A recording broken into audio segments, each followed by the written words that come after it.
بسم اللہ الرحمن الرحیم۔ السلام علیکم ورحمۃ اللہ وبرکاتہ۔ آج کی دعا ہے قرض دور کرنے کی، غم دور کرنے کا نسخہ نبی کریم صلی اللہ علیہ وسلم۔ قرض دور کرنے کا نبوی نسخہ جو حضور صلی اللہ علیہ وسلم نے ایک صحابی کو سکھایا تھا۔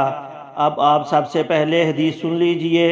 حضرت ابو سعید خدری رضی اللہ تعالیٰ عنہ روایت کرتے ہیں کہ ایک دن رسول اللہ صلی اللہ علیہ وآلہ وسلم مسجد میں تشریف لائے تو آپ کی نظر ایک انصاری شخص پر پڑی جن کا نام ابو امامہ تھا۔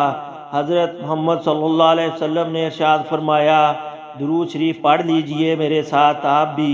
حضرت محمد صلی اللہ علیہ وآلہ وسلم نے ارشاد فرمایا، اے ابو امامہ، کیا بات ہے؟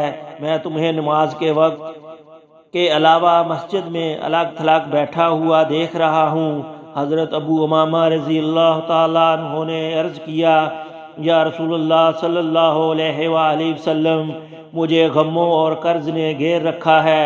حضرت محمد صلی اللہ علیہ وآلہ وسلم نے ارشاد فرمایا، کیا میں تمہیں ایک دعا نہ سکھا دوں؟ جب تم اس کو پڑھو گے اور کہو گے اور یقین کے ساتھ کہو گے تو اللہ تعالیٰ تمہارے غم دور کر دیں گے اور تمہارا قرض اتروا دیں گے۔ حضرت ابو امامہ رضی اللہ تعالیٰ عنہ نے عرض کیا، یا رسول اللہ صلی اللہ علیہ وآلہ وسلم، ضرور سکھا دیں۔ آپ صلی اللہ علیہ وسلم نے ارشاد فرمایا، صبح و شام یہ دعا پڑھا کرو۔ اب وہ دعا میں آپ کو پڑھا رہا ہوں۔ پہلی بات تو یہ کہ رسول اللہ صلی اللہ علیہ وسلم نے حضرت ابو امامہ رضی اللہ تعالیٰ عنہ کو سکھائی، ابو امامہ نے صحابہ کو سکھائی۔ یہ حدیث ہم تک پہنچی، میں آپ کو بتا رہا ہوں، آپ دوسروں کو سکھائیے تو نبی صلی اللہ علیہ وسلم کے بعد ایسے آگے بڑھے گی انشاءاللہ۔ دوسری بات یہ کہ یہ جو جملے میں آپ کو پڑھوا رہا ہوں، یہ وہ جملے ہیں جو حضرت محمد صلی اللہ علیہ وسلم کی زبان سے ہو بہو نکلے۔ تو حضرت محمد صلی اللہ علیہ وآلہ وسلم کی زبان سے جو جملے نکلتے ہیں اس میں خاص نور ہوا کرتا ہے۔ یہ دعا آپ سکرین پر دیکھ سکتے ہیں، بہت ہی مختصر اور جامع دعا ہے۔ اللہم انی اعوذ بک من الہم والحزن والعجز والکسال والجبن والبخل وجلاء الدین وغلبۃ الرجال۔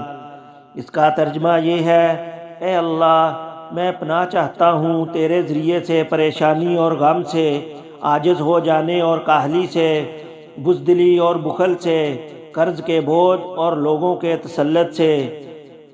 صحیح صبح و شام ایک ایک مرتبہ پڑھنی ہے۔ حضرت ابو امامہ رضی اللہ تعالیٰ عنہ فرماتے ہیں، میں نے صبح اور شام اس دعا کو پڑھا تو اللہ نے میرے غم دور کر دیے اور میرا سارا قرضہ بھی ادا کروا دیا۔